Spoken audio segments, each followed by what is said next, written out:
Thank you for tuning in to Money Talk with Atia Harris on WGIV, WGCD, WYPJ, the soul of Charlotte. It's a pleasure to be delivering information to you guys today. We have an exciting program.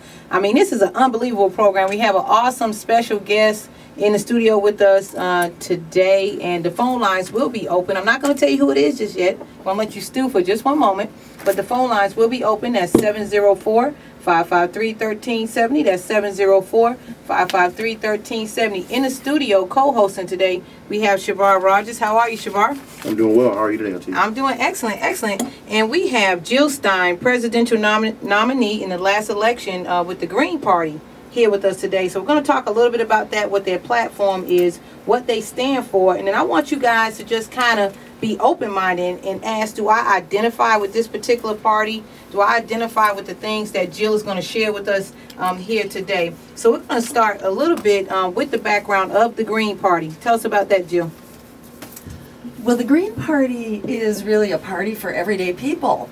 You know, most of us don't have a lot of money to hire a lobbyist or to make big campaign contributions. Most of us are just regular folks, and things aren't working so well for us regular folks.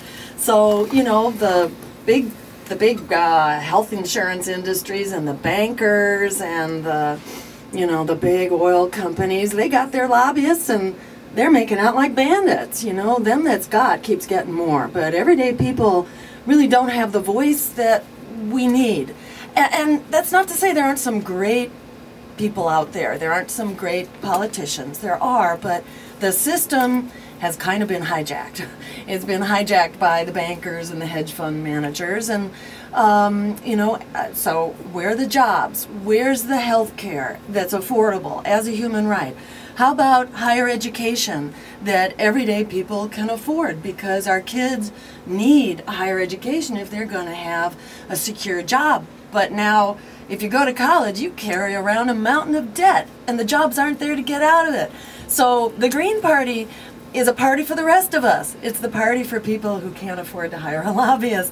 If you want a world that's working for you, that's got a job for everybody who's ready to work and pays living wages, health care is a human right, education is a human right, and bringing the troops home and putting our money here, taking care of our communities, instead of being the policemen of the world, which just gets us into trouble and creates more opposition to our country around the world. So this can work for us. Right now we're on track really to lose it all, but we could be on a track to have it all and make sure that everyone has a just and sustainable and strong community to live in and to thrive in.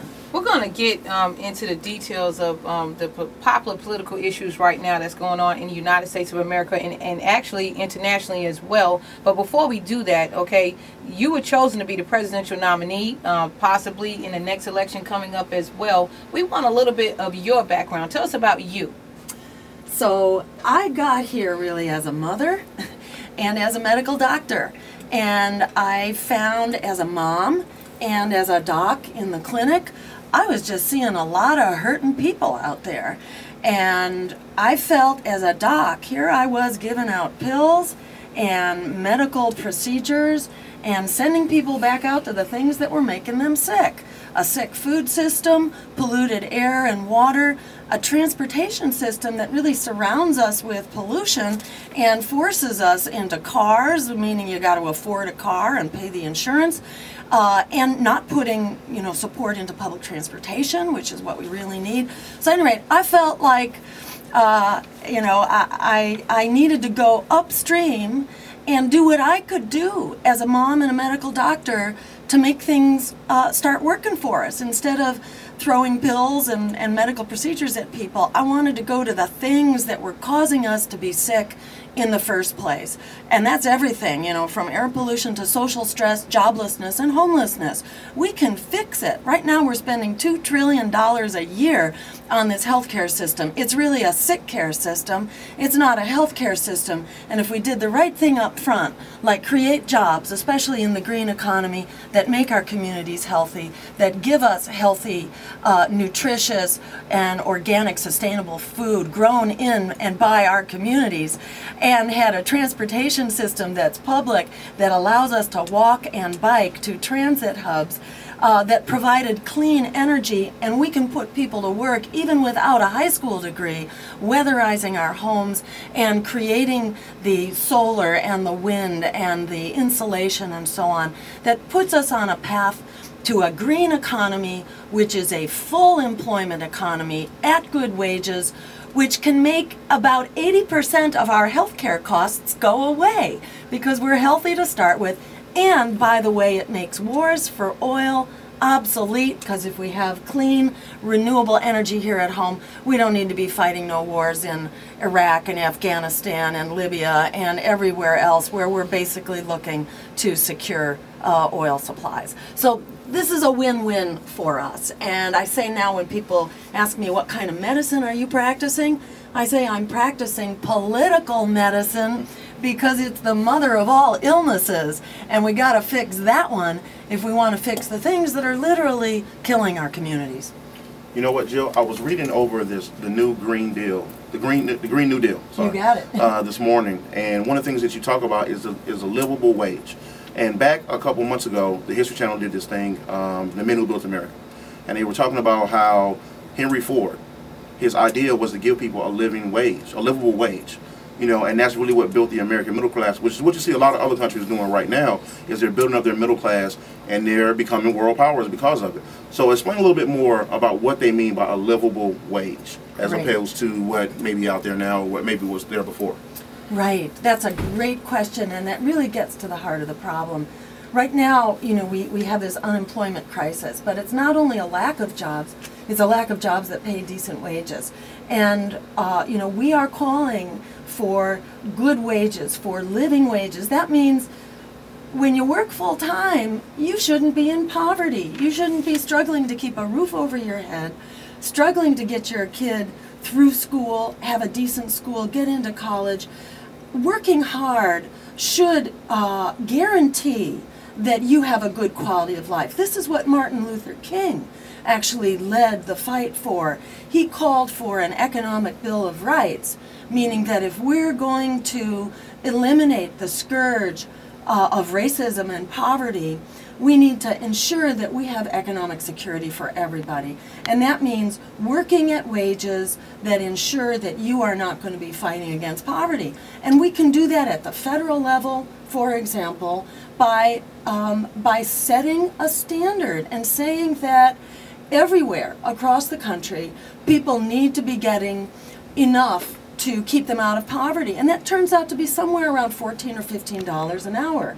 That's what you need. You know, the president took a step in the right direction by saying we got to raise that wage, but we've got to raise it higher than he felt he could go, because unfortunately, you know, he's sort of surrounded by that system that holds you back. That's why, in my mind, it's so important to break with the system. We've been begging and pleading inside of that system. We have gone to the mat inside the system. President Obama's campaign certainly went to the mat fighting for change within that system, and we've seen how far that system will go, which is not really far not very enough. Far. Right. How does the Green Party propose that we create jobs here in the country? At the present time, you know, it's been more lax for mega corporations to go outside of the United States of America, maybe more affordable labor. But what can we do to make sure that we keep job creation in this nation? There are all kinds of ways we can do it. You know, for one thing, it's to do like what FDR did back in the 1930s when he said, if the private sector will not create the jobs, that the government will step in and do that. So our plan, the Green New Deal, calls for a whole spectrum. It's a whole menu of how we would create jobs, but it includes public jobs, so that if the private sector isn't creating, the government actually creates those jobs. For example, in creating new energy efficient public transportation systems, in transitioning to a small farmer and a family farmer food production system instead of these mega corporations, the Monsantos of the world, that are taking over food production and degrading it as they do it. Let's pause right here. The reason why I want to pause right here is because we've talked about this on a program several times before, and you are actually a medical doctor, and one of the things is that you were saying, you know, you want to make a change in this nation because of, you know, where a lot of sources of these illnesses are coming from. Okay, and if you look at cancer rates here in this country, they are out the roof compared to many other countries across the world. That's right. Okay, so let's pause real quick on this food, because people really don't understand. They're living day-to-day life. You know, they feel like, hey, we have elected you guys. You're going to make the best decision for us. It's almost like you're our parent in a certain instance. You love us. We love you. You're going to make the best decisions for us. What is really going on with the food in this nation? Just break it down in layman's terms for the listening audience. You know, I think what we saw happening with our farms starting decades ago, you know, all of a sudden we heard there was this crisis for the family farmer, you know, and the family farmer was disappearing. And many of us, I know me included, didn't really understand what was going on.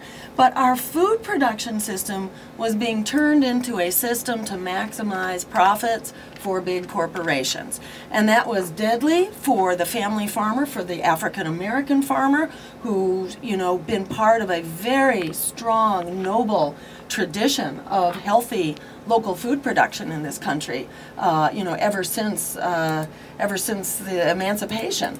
There's been an incredible tradition of African American family farmers. And all those farmers got into trouble, and the quality of the food was also degraded, and it became all about the big profits.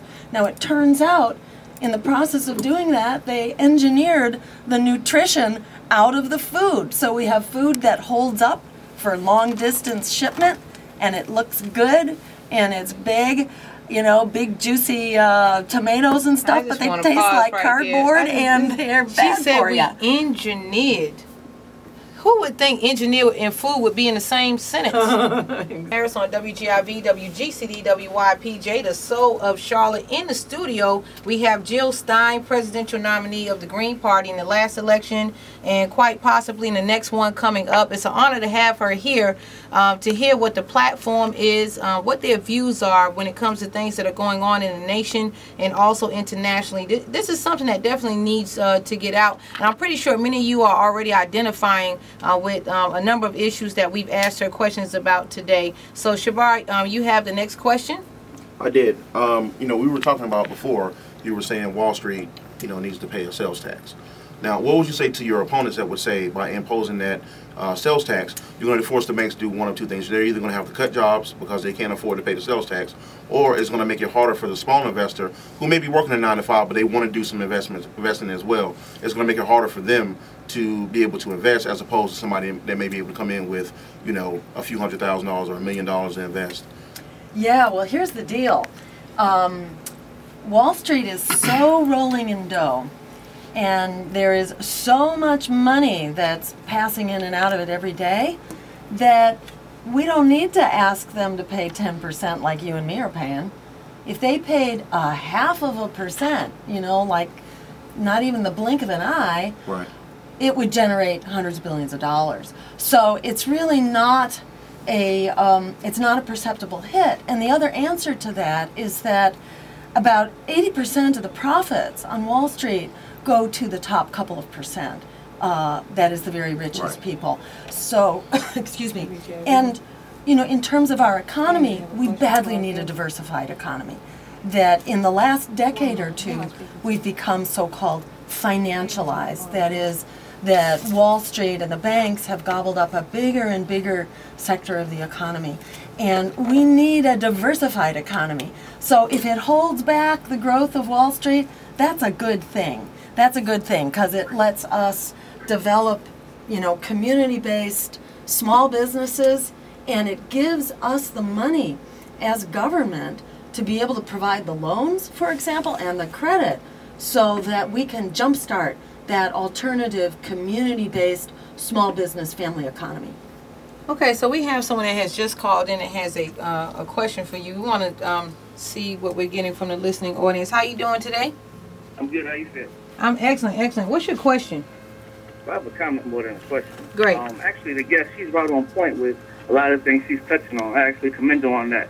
But the one thing we got to understand is if people don't get behind her, she has no position to stand on and say she wants to be president, because those president positions are locked up through, political contributions through corporations, different things like that. And plus, having to go through Ivy League schools to be president, she's going to, if she has intended one. So we have to get behind her and support her. If not, the corporations will ignore her like they ignore Ron Paul and everyone else. Because she's on point with everything she's telling you, because we got to do these things ourselves. If we don't, the corporations and the major politicians, can they get kicked back on every big project that's done? If there's a jail project, they involved. There's a school project, they're involved. They have their hands on everything, because all these people going to these 501(c)(3)s, not understanding there's state legislation behind that. So you're limited on 501(c)(3)s. You can't even make a presidential contribution through that. You need a 501(a). So she's on point with everything she's saying. But if we let her fall, then we'll fall, and we'll forever fall. Period, point blank. Well, we thank you for calling. We're going to give that information out in just one moment, how you guys can get in touch with the Green Party, and we appreciate everything that you just shared with us. So, I mean, he made some good points. I mean, if you have belief and you want to stand up for your belief, then you have to stand behind someone who's going to be the spokesperson for that. And right now, you guys are hearing from Jill Stein, again, presidential nominee in the last election, and most likely in the upcoming election for the Green Party. And what she's saying is, I am for your welfare. And I do want to clarify something. You taught at Harvard for 20 years, correct? That's right. Yeah. Okay, so all these people that were getting their Ivy League educations were getting it from you, correct? That's right. Okay, all right. So we want to make that clear for. Yeah, don't hold it against me. Okay. Yeah, don't hold it against her. But she did teach there. She taught medicine. So anyway, Shavar, you had another question you wanted to ask her. I did. Two of the big, topics on everybody's mind right now. You've got immigration and you've got same-sex marriage. And, we just want to know, where does the Green Party stand on those issues? Great. Wonderful questions. My view is that we got to stand up for the people, for everyday people. We have a wave of immigration over the last 10 to 20 years that was actually caused by these so-called free trade agreement, by NAFTA.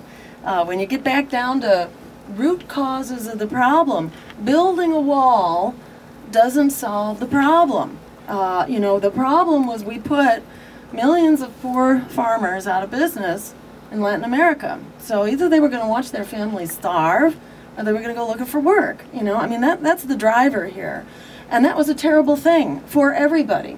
So let's fix that by going back and renegotiating fair trade agreements that support just economic development on both sides of the border, and let's stop generating a wave of refugees. Meanwhile, for the people who have come here, it doesn't do us any good to create a two-tiered worker system.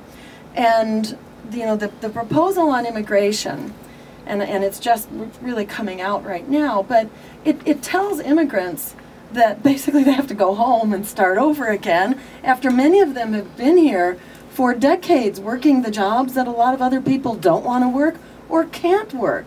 And in fact, when the farm workers have left, and they left recently Alabama, I think, because they passed a horrendous law, their tomato industry collapsed because there was no one who could do that work. So let's be respectful of the people who've come here, who've been working hard, and who are a key part of our local economies.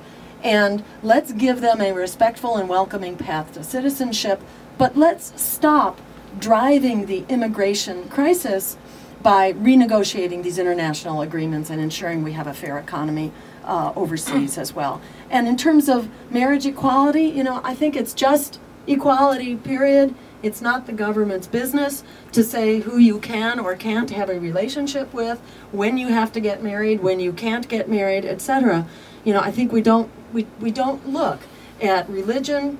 Officially, it's not the government's job to be passing judgment based on religion, on race, on cultural heritage, on sexual preference and orientation. These are private matters, period.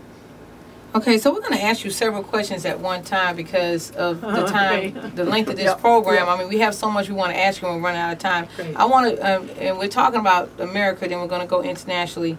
Okay, let's talk about drones program in here in the United States of America in privacy.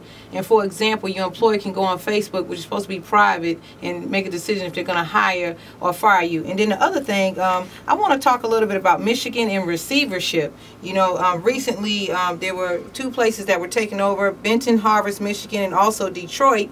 And the officials that the people actually voted in were actually told to step down. What is going on with the power of vote in this nation? Great. So let me start with that one. You know, it is a betrayal of our, our rights as citizens of a supposedly democratic, that is, citizens of a democracy, shall we say. As citizens of a democracy, we are supposed to be one person, one vote, and our votes should determine who our elected officials are. This has been basically thrown out in Benton Harbor and in Detroit with the receiverships. And is this stuff even constitutional? I don't think so. I don't think it's constitutional. How are we It should be overriding the challenged. Constitution? That's right. We are overriding the challenge.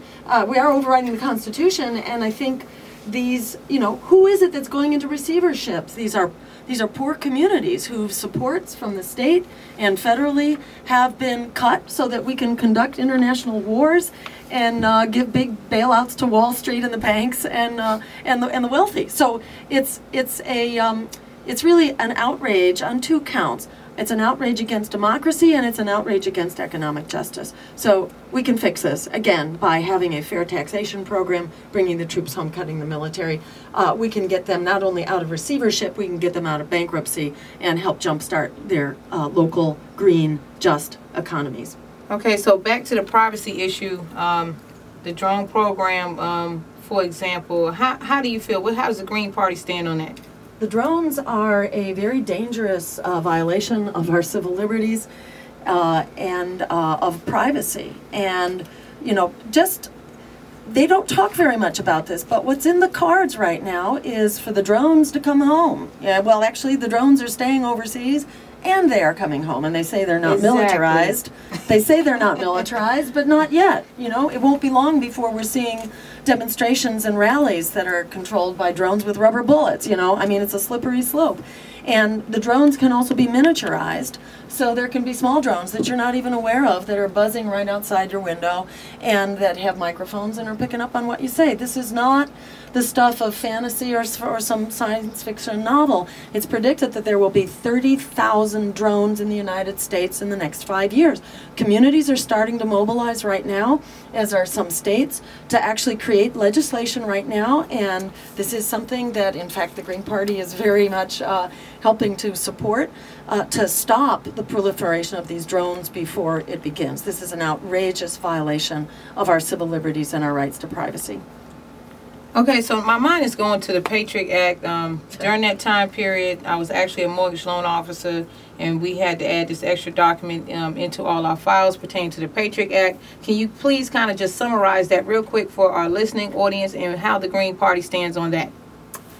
Yeah, the Patriot Act basically says in order to be secure, we have to throw away your liberties. The whole idea... Constitutional? Your constitutional protections. Mm-hmm. The whole idea that we toss the Constitution out in order to protect ourselves from our enemies who want to attack the Constitution. What kind of sense does that make? Going back, I think it was Benjamin Franklin who said, if we sacrifice liberty in the name of security, we will wind up losing both. The way we strengthen our security is by holding firm to our liberties and our constitutional protections. The Patriot Act does not do that. The Patriot Act violates our rights to privacy, creates spying mechanisms, and report that. Okay, so also we have folks that are listening across the nation right now. A lot of people in South Carolina, Georgia are listening right now. Would they go to jillstein.org to connect with you? Yeah, if you just go to jillstein.org, you can connect through that. You can also just Google your state Green Party, to get in touch with the Green Party near you. Many of the states that didn't have Green Parties before have now formed them, so most states either have them or are forming them. If you don't have a state Green Party, get in touch through my website, jillstein.org, or through the National Green Party, which is just gpus.org. And hey, let's get organized, because we got the numbers, we got the solutions. We deserve a future that's going to work for all of us. We're going to make it happen. You guys have tuned in to Money Talk with Atia Harris on WGIV, WGCD, WYPJ, the soul of Charlotte.